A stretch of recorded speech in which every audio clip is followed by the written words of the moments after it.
আজকে ঘুম থেকে ওঠার পরে বাসায় কিছু ছিল না। এজন্য সকাল, সকাল রেডি হয়ে চলে যাচ্ছি বাজারে।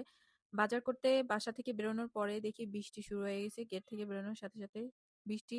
তো আমি তো ছাতা নিয়ে আসিনি। তো উপর থেকে বোনকে বললাম যে ছাতাটা একটু ফালায় দে। সে ছাতাটা দিয়ে দিল।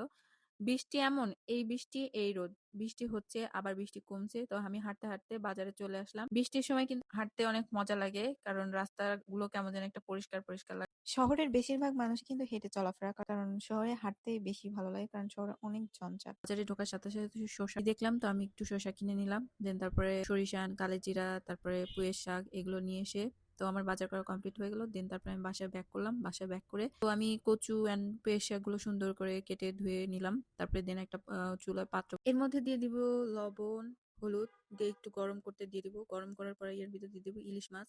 ইলিশ মাছ সিদ্ধ হয়ে যাবে। এ ফাঁকে আমি সরিষাটা বেটে নিব, কারণ আমার আগেই পেঁয়াজ মরিচ ভাজা বাটা হয়ে গেছে। দেন তারপরে আমি এর পানির মধ্যে যে পানিটা বাঁচবে তার মধ্যে কচু অ্যান্ড পুঁইয়ের শাকটা দিয়ে দিব সিদ্ধ হওয়ার জন্য।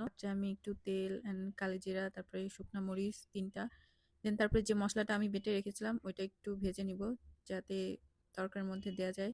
মশলাটা আমার ভাজা কমপ্লিট। এখন আমি এটা তরকারির মধ্যে দিয়ে দিব। দেন তারপরে তরকারিটা উতলা যাওয়ার পরে ইলিশ মাছটা দিয়ে দিব। ইলিশ মাছ দেওয়ার পরে একদম যাতে তরকারিটা আরো সুন্দর হয় খাইতে, এর জন্য আমি একটু ধনেপাতা দিয়ে দিলাম যাতে বাসনাটা সুন্দর লাগে। আজকের খাবারটা অসাধারণ ছিল। যদি ভালো লেগে থাকে আপনারা ট্রাই করতে পারেন। দেখা হবে নেক্সট কোনো ভিডিওতে, সে পর্যন্ত আসসালামু আলাইকুম।